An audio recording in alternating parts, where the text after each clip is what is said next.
interesting concept after looking at all the Super Boost stuff. So, good morning. Hope you grab a coffee. But I've been watching all the comments and the videos about the Moog Message, and I figured you got to try. I think I know what the message is, and I've seen people loving it. I've seen people hating it, which is like always kind of the case when you've got the Moog, Behringer, any of these synthesizers now. There seems to be, I guess it's just the internet in general. You got basically two camps. You got people who love it, you got people who hate it. And you kind of, when people are just like indifferent about it, they're just being nice and they don't like it. But as far as the Moog Messenger, the message is that In Music is now taken over Moog and said, hey, we've got distribution, we got manufacturing, we got everything now. We can finally bring this product to people for a pretty low price. And I mean, even though to me the Moog Messenger it's ugly, uninspiring looking, it's just, it doesn't have this, when I look at it, I'm not like, oh baby, this is something I really want to like dig into. But it's simple, it's easy, it's got an interface, it's got no screen, so it's like pretty simple to use. It looks like it's pretty deep too for how simple it is. But the message really is, love it or hate it, Moog is going in a whole new direction now, and the direction is going to be more, I think they're going to have a really interesting time of threading the needle, keeping the aesthetic kind of beauty of the old days and the old synthesizers. What's up, George G's? Keeping that aesthetic beauty that everybody really loved, you know, like sequential. When you get a Prophet or something with that beautiful wood minus the pumpkin spice lace wood, when you get a nice Prophet, you're gonna be like, man, this looks nice. When you got a Moog 1, you were like, this is nice. The Moogs of the past, they look nice. Even the Moog Grandmother and Matriarch they just had a nicer look. Even the Noir edition I'm talking about, I like the pastel one too, but the Noir edition of the Matriarch and the Grandmother, they just look real nice and beefy, you know? But the Messenger, it looks crap. To be honest, it doesn't look good. I don't think it looks good at all. Now, I'm just talking about looks for a second, so chill out. The Moog Messenger to me doesn't look cool. But it's in line with the Moog Sound Studio, so if you got like the Subharmonicon, the Mother 32, the DFAM, the Spectravox, the Labyrinth, if you got the whole Moog Sound Studio, and then you've got the little tiny, which got CV outs and everything, and you got the Messenger, aesthetically, that looks pretty cool. I think the red on it was a little too orange. I would have liked it to be more red, but then they got those orange headphones. I don't know if that's Moog headphones they're selling, or they partnered with someone. Those orange headphones they keep showcasing on the side. I don't know what the deal with those is, but for $899 to get a Moog synthesizer, that's where they're going. For Moog to put out a 37 key, full size key synthesizer, yeah, it's a mono, but to put it out for $900 is letting everybody know that they're coming into the beginner market now, right? They're coming into the gateway market. And like I said last night when I did the show, I did a Mylar Melodies show. I did a show and I was talking about Mylar Melodies. If you go watch Mylar Melodies video and you watch Harp Lady's video, because everybody got a Moog Messenger. They put one of these in everybody's hands, and when you're listening to certain people give their commercial for it, because listen, man, don't get it twisted. It's basically like you've got a marketing department that works remote.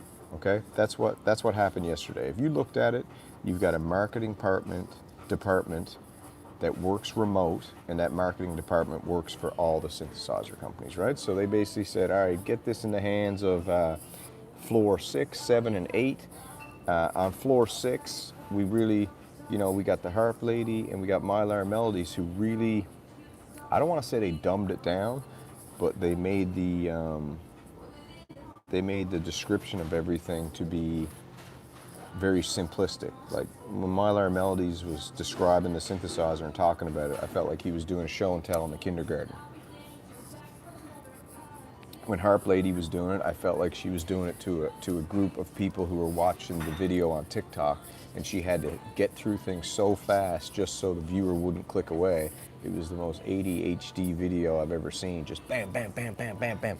I timed it in my head. I was like, every 5 to 10 seconds, she switches and cuts the scene. 5 to 10 seconds cut, 5 to 10 seconds cut. So the message is that Moog now is getting into releasing products that are going to be cheaper, and which is a good thing, because the Moog Muse, you can say what you want, but $3,500 for a 8-voice polyphonic synthesizer that sounds that good for $3,500, that was a big surprise to people.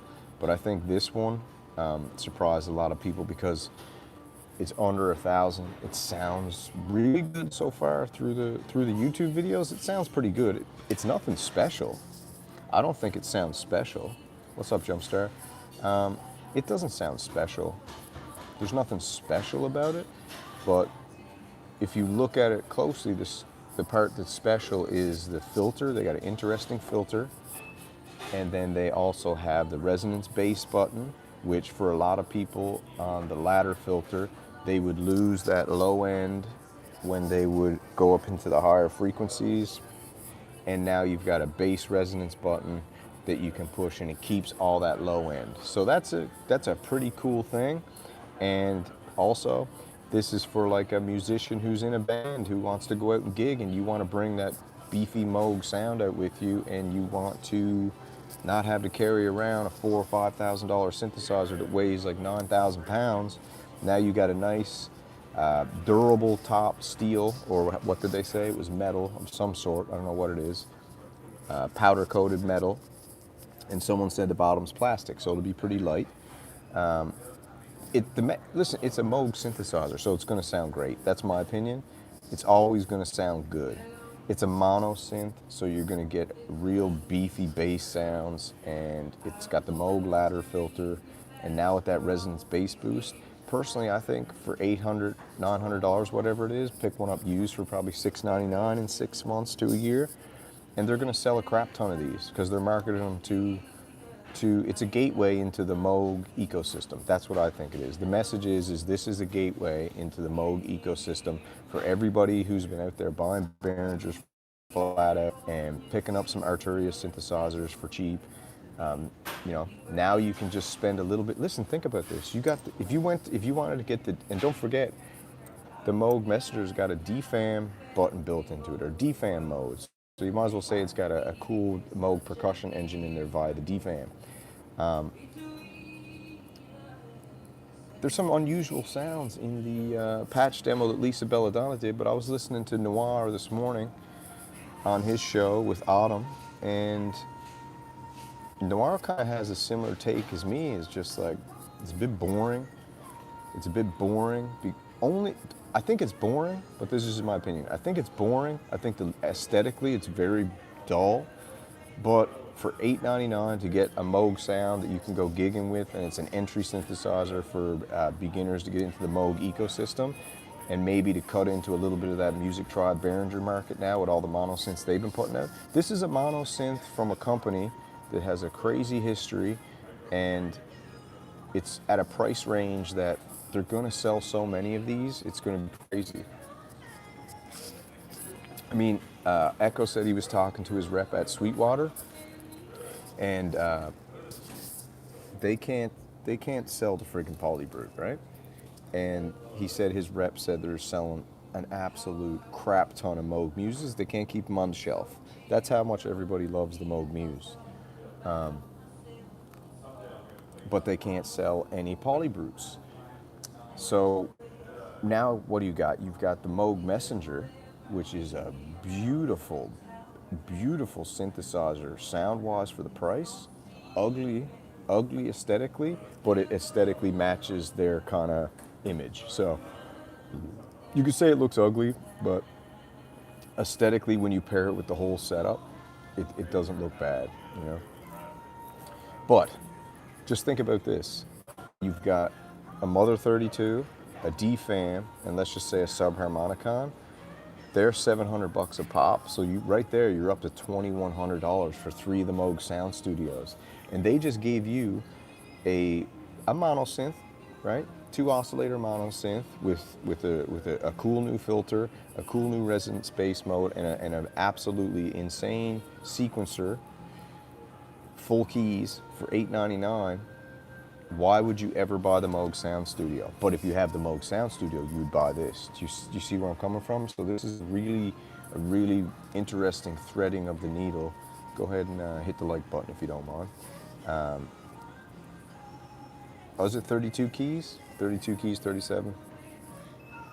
Yeah, it sounds good, but like I said, it's just a mono synth. It's not like anything extraordinary or revolutionary. It's just a mono synth. The message is that it's a mono synth now that from Moog that people can get their hands on, right? Pretty much everybody can afford $900.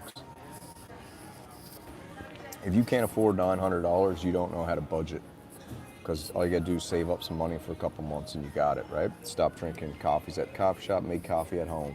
Eat rice and beans for 6 months instead of eating, you know, buy some cheaper beer instead of drinking all those hazy IPAs. What do you guys think? I think it's a really genius move by In Music, and I think it's smart, and I think they're getting everybody into it. All right, so let's see what everyone's saying. 37 keys would have been a sweet spot. I think the 32 keys has everything to do. Like I was telling Hans Volt the other day, we were talking, and there's tons of things that go into this, especially where it's being made and shipped from Taiwan or China or somewhere over there. There's a real sweet spot in shipping, right? So the thickness, the length, the depth, every inch that you add in every area, and every, like, that's why the sub 37, the sub 25, that's a nightmare to ship, because the shape of it, it's like as soon as you get into that big box shape, you're getting into a shipping issue. So when you're looking at a flat synthesizer, super simple design, not super thick, not super long. If you put an extra 5 keys on that, you know how much that might cut into the profit just in the shipping and packing and distribution. So you got all the nerds at Moog who've done the numbers and ran it. They probably ran it through AI. And AI told them that the best profit margin you can get right now is 32 keys, flat, you know, nothing crazy special, no crazy colors, just straight up black is the cheapest color, black with white. They did that orange buttons, which I think they should have done the red, because the red would look cooler, but they did orange. Maybe it's red. It looked orange in some of the pictures, but it could be red. Maybe I'm wrong. $6.99 to UK. Yeah, it's hard not to get one. I might even get one because I've got the Behringer Mono Poly. It's pretty much, with keys, it's the only mono synth I got, and maybe I'll get, because there's nothing wrong with having a Moog synthesizer that's monophonic, and to be honest, it looks super simple to use. It's got 16 banks, 16 presets. You can store patches. It comes with presets on it. The presets didn't sound anything extraordinary to me. They just sound like an analog monophonic synthesizer. But like I said, the cool part is, especially if you're gigging and stuff, when you up that resonance, you can keep that low end. And that's a cool feature for the ladder filter, because that's what a lot of people complained about back in the day, is they would lose the that beautiful low end that Moog has. Said thank you, Behringer. No, that's why I said thanks to Behringer. The price seems fair, and I said that yesterday in my video. Like, everybody, you can hate all you want on Behringer and talk about how they haven't been innovative and all that baloney, but they have been super innovative. They were innovative in their manufacturing process, innovative in their reverse engineering, and the main point of everything is that that Behringer disrupted the market so much that once In Music bought out Moog, they now know that there is a massive craving out there and a massive consumer base that wants fair-priced analog synthesizers, and a lot of people are beginners, and you can't get into the synthesizer, this beautiful hobby and passion that so many people have in this niche. You can't get into it if Behringer didn't exist, really. You couldn't get into the whole analog. There's something about having hardware gear that is addictive, right? And there's something about having hardware gear that's analog with lots of knobs and everything that's addictive. And also from the past, because you go back and once you get into synthesizers, you read about the history and all that, and then you go look up and you want to get one of these old synthesizers, and you're going to have to pay like $5, $6, $7, $8, $10,000, $20,000 for one of these old vintage. So Behringer came along and they said, you know what, it doesn't cost this much money to make these things. We know that because Uli checked it out. He went to China, he saw how much the manufacturing were. A lot of you guys know, and a lot of you don't know, that Oberheim, Sequential, Behringer, Moog, you name them, all these synthesizers are made in the same factory sometimes, right? So all Uli had to do was go over there and be like, I want to make some synthesizers, and be like, oh, you guys are making Arturias, and you got over on that line, you've got Moogs, and that line you got Sequentials. Wait a minute, but they're selling the Sequential for $5,000, $6,000. And oh, they're selling the Moog for $8,000. And Uli's like, well, how much is it going to cost me to do this? And they're like, it's going to cost you $250 to make that. He's like, all right, I'll make it for $250. I'll sell it for $350. And he's like, oh, they're ripping everyone off. So a lot of the companies were just getting by on name alone, and they had a monopoly. They're the synth mafia. They had a monopoly on it, and they kept their prices high, and they did it by having these synthesizers be elite. And when you'd go look on Reverb and stuff to buy one of these things, they'd be so damn expensive that you couldn't get it. So when you'd go to buy a vintage, it'd be super expensive. They would release a new one that was cheaper than the vintage one, but still crazy expensive. So Behringer went over and said, nah, we're gonna make these, and we know they're cheap to make because it's just all Chinese, I call it junk, but it's just Chinese stuff, right? They put in there, it's all Chinese stuff. And they were smart. They bought a chip company, Cool Audio, and a lot of people don't know that the Cool Audio chips owned by Behringer, aka Music Tribe. They're in a lot of the synthesizers that are out today, right? So that's what's hilarious. But it's cool. It's got aftertouch. The Moog Messenger's got aftertouch. So what's the message? The message to me is that you've got In Music and you've got Music Tribe that are now, In Music said, well, we're not letting Behringer take all the beginner market. We're not let Behringer be the gateway for all new synthesizers. We want our own gateway synthesizer, and we're going to make it high quality with the Moog name, with the Moog sound, and we're going to give it to people for under $1,000. And we're going to have it with some new features, which is cool. So I think they knocked it out of the park, although I don't like the look of it. I think it's in line with their aesthetics of the sound studio and the grandmother and the matriarch, right? And the Muse. It all kind of like goes together with that black look, which is all right. But it's still just a monophonic synthesizer. It's a basic, right? It's just a basic monophonic synthesizer with an interesting probability sequencer. But anyways, you know where they're going now, though. You know what they're doing now, though. So now they got the Moog Muse that people couldn't afford, but they loved. So now you just put out the Messenger, which people can afford and people will love. And now you're going to get the middle of the road, which could be a 4-voice Voyager-esque with some more features. Some features that the Muse doesn't have, some features that the Messenger doesn't have, and some voices that are right in between, which will probably be a 4-voice up around the or a 6-voice to compete, or a 5-voice to compete with the TE-05 and the Take-5. And then you're going to see Sequential and Oberheim maybe say, you know what, we've got to get into the under $1,000 synthesizer market, because why are we going to let Moog take all these customers? We already know that Behringer they've already proof of concept that people still want analog, but the majority of people are hobbyists, right? The majority of people are hobbyists, and they don't have they don't have the cash to pay all that crazy money for a synthesizer when you're just a hobbyist. But they will go out, and sometimes people say, because they're addictive, they will go out and they will buy 4 or 5 Behringer monosynths, right? And when you look at that, then you're like, man, if they're going to go 4 or 5 Behringer monosynths, then they'll buy a high quality monosynth from us for 900. And especially if you're a Moog guy and you've got a Muse or you've got a Model D and you don't want to take that out of the house because it's so expensive and heavy, you'll take a Behringer Messenger on the road with your band or whatever and gig it. Right? For sure. 100%. So I think it's a genius move. I think it's a move that a lot of people are hating on because guess what? When you had a Moog, it was like a status symbol. It was like a BMW or something, right? And I hate BMWs. And it was like a symbol that you were like elite musician, or you had money, you know, if you had the sequential, you had a Moog, or you sacrificed to get this, you know, you saved up.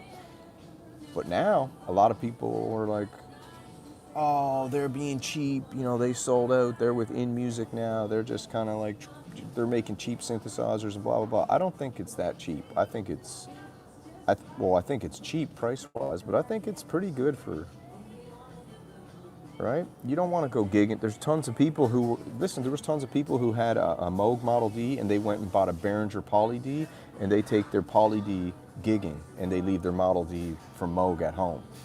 And, you know, everyone talks crap about the Poly D, but the Poly D sounds amazing and it's a great synthesizer and it's got more features than the Model D and it costs friggin' under $500. Right? Yeah, so like Jervis is just saying, Moog used to make affordable synthesizers, and along the way, Sequential, Oberheim, and Moog got together like a friggin' cartel, and they pretended that all these synthesizers cost so much to make, right? And they created an illusion. They created an illusion that these synthesizers were worth that kind of money, and like I said, Uli Behringer came in, he friggin' pulled up the curtain. He was like, you guys are all full of shit. They don't cost this much money to make, and you guys are ripping everyone off. So I'm gonna go back and make all these analog synthesizers and put them back on the market for people. And now he's caused in music to be like, you know what? Let's make an affordable synthesizer. Because if you just look at it, I just said, the Moog Sound Studio is $2,100. D-Fan, Subharmonicon, Mother 32, $2,100. Now you can get a Moog Messenger with a DFAM setting, tons of modulation, an insane new filter, and a crazy sequencer for under $1,000. Why would you ever go buy the Moog Sound Studio now? You know, it's a cool addition to have. Like if you had the Moog Sound Studio and you had the Messenger, that would look pretty cool together. But I think they knocked it out of the park. I want to see what Arturia is bringing, but what do we got? Today, tomorrow, and Sunday, 3 days left of Super Booth. I haven't heard a peep from Arturia. I heard rumors a while back that they had a new synthesizer coming. It was going to be a Sound Scorer's friggin' wet dream, but I haven't had any other updates on that. So this year's Super Booth so far to me is boring. I haven't seen anything. There's that cool big FM synthesizer, and the Moog Messenger just sucked all the energy of the room. I don't think anybody cares about anything else right now because the Synth Mafia did the Tsunami yesterday, the Moog Messenger Tsunami, and they just littered the whole algorithm with Moog Messenger. So you know me, I'm just trying to surf that wave, right? Because when Synth Mafia creates a tsunami, I just go out there with my digital surfboard and try to catch the wave. And that's what I'm doing right now. I'm just catching the wave created by the Synth Mafia. I think it's so, but people hate on it. I don't hate on it. I think it's hilarious. I think it's just, like I said, it's just a remote marketing department of all the synthesizer companies. That's all they are. It's just commercials. When you see all this come out, it's not regular people with it who are just showing you a Moog Messenger out of the goodness of their heart because they love it so much. No, they signed an NDA. They got a contract. They signed it. They got delivered a Moog Messenger. They got given an embargo date, and when the embargo got lifted, the algorithmic tsunami hit, and then you got basically 300 Moog Messenger commercial videos, right? And I'm not hating on it. It's just, you got to understand what it is, right? You got to understand what it is. But it's a cool synthesizer for $900.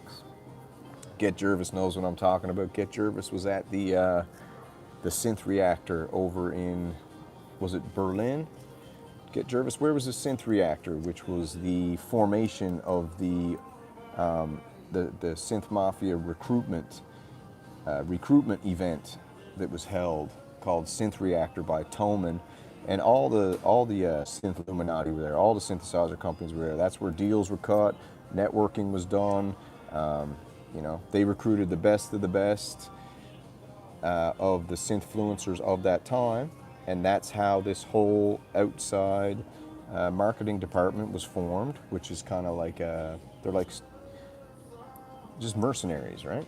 Synthesizer marketing mercenaries, guns for hire, right? Cool event, but that's when it was all born. That was kind of when it really, really, really cool. Synth gun for hire, yeah.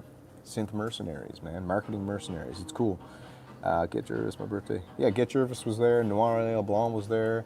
You can type it in, just type in Synth Reactor Thomann, and you can go watch the genesis of the marketing mercenary synth gun for hire recruitment event, where they were all sent like a letter, and I don't think it had any details, but you can also watch the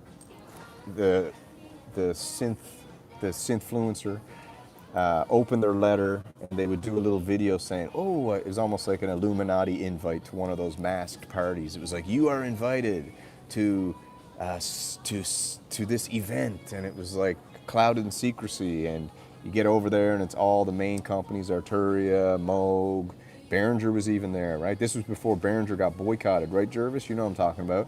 This was back when Behringer was still allowed at the party, right?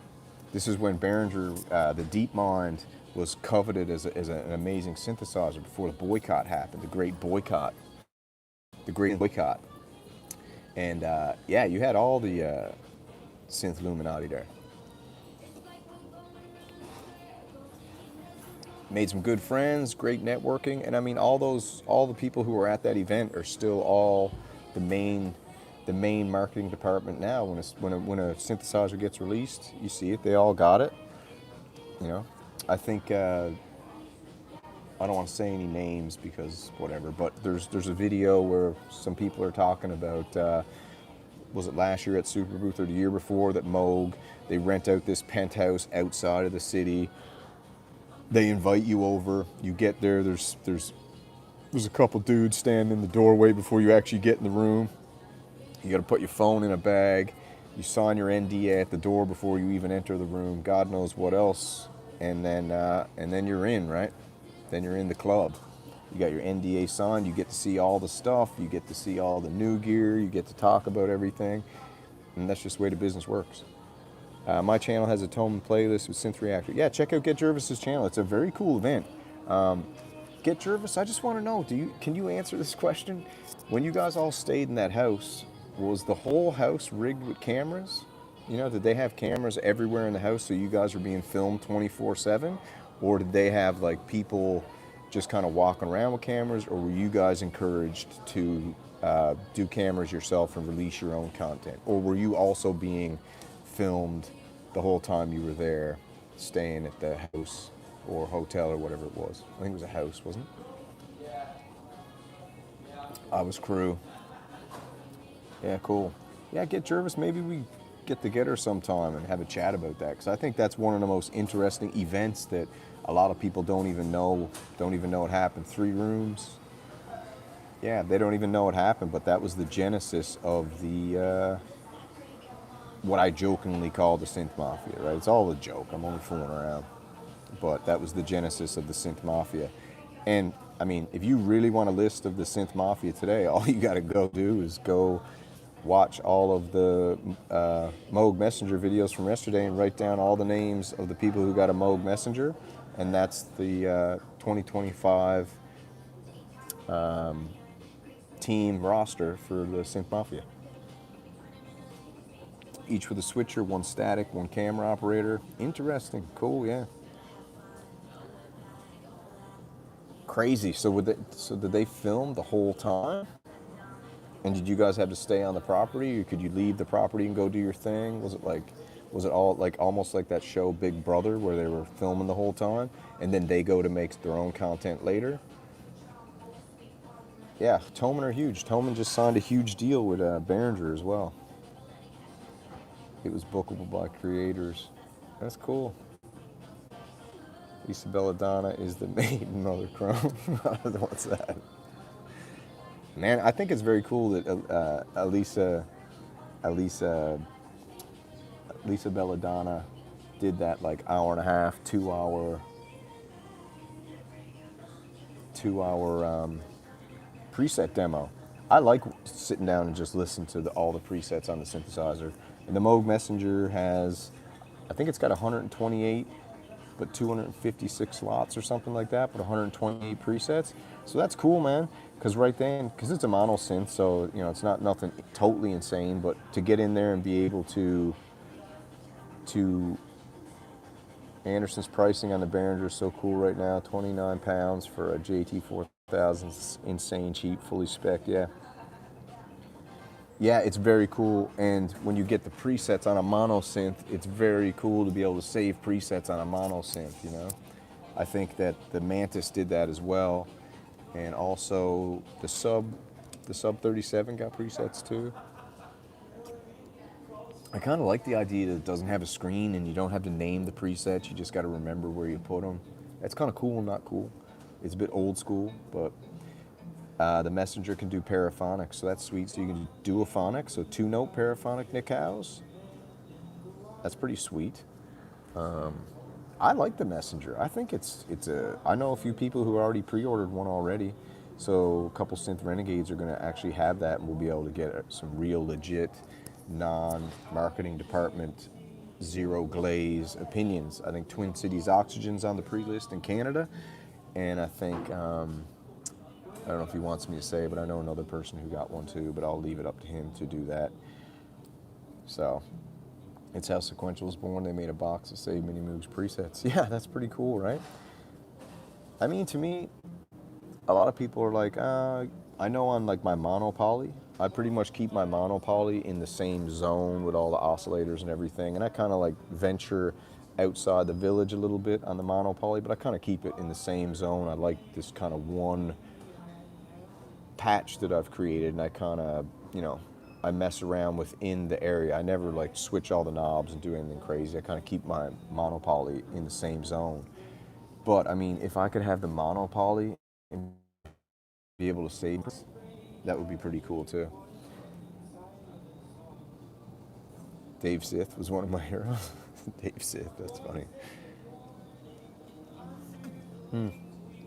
But you guys do know, right, that yesterday I did that video where we thanked Behringer, and I think everybody needs to, like, the only reason you're getting a Moog Messenger for $899 is because of InMusic and because of Behringer's and Uli Behringer's disruption of the market and pulling up the curtain on how much it actually costs to make an analog synthesizer. Right? Dave Sith, the fourth. Yeah, that's funny. Yeah, so I'm excited. I think the message for everybody is InMusic's going to keep this interesting party going, and I think they're going to get I think we're going to get a Voyager-esque style 4 to 6 voice, middle of the road, $1,200 to $1,400, maybe 49 key synthesizer, or maybe they'll do a 37, but I'd say 49 is the way to go, like a Hydra synthesize, 49 key Hydra synthesize, 4 to 6 voice, because they got to go after and the Voyager they need to bring back a flip top, man. The beautiful flip top Voyager is such a gorgeous machine, especially in the white. Oh, that thing is beautiful. But yeah, the Messenger to me, brilliant business move, super elegant interface, very simple, awesome for a beginner, and a piece of history with huge sound and a new filter. I think it's epic. Yeah, I think Synth Punk really wants it, but he's he hates it. Synth Punk hates it. He hates the Messenger, but Synth Punk does that a lot, and he comes around later on. Plus, he just bought a Polybrute 6, so. Yeah, Mantis is toast. This is going to kill the Mantis. It's going to kill the Pro 3. Listen, the Pro 3 flip top is like $2,700, right? So I think this Moog Messenger is, if we want to look at like business and a weapon, man, this took out the Mantis. No one's buying a Mantis now. This Pro 3, no one's going to buy a Pro 3. And Matrix Brute, no one's buying that, but I don't even know if they're really making new ones anymore, are they? Matrix Brute. Everybody's going to get a Moog Messenger. They just are. Because it sounds massive, it sounds huge. And it's feature packed for what it is, and it's cheap. It's $900, and it's going to be $699 used in 6 to months to a year after they get it.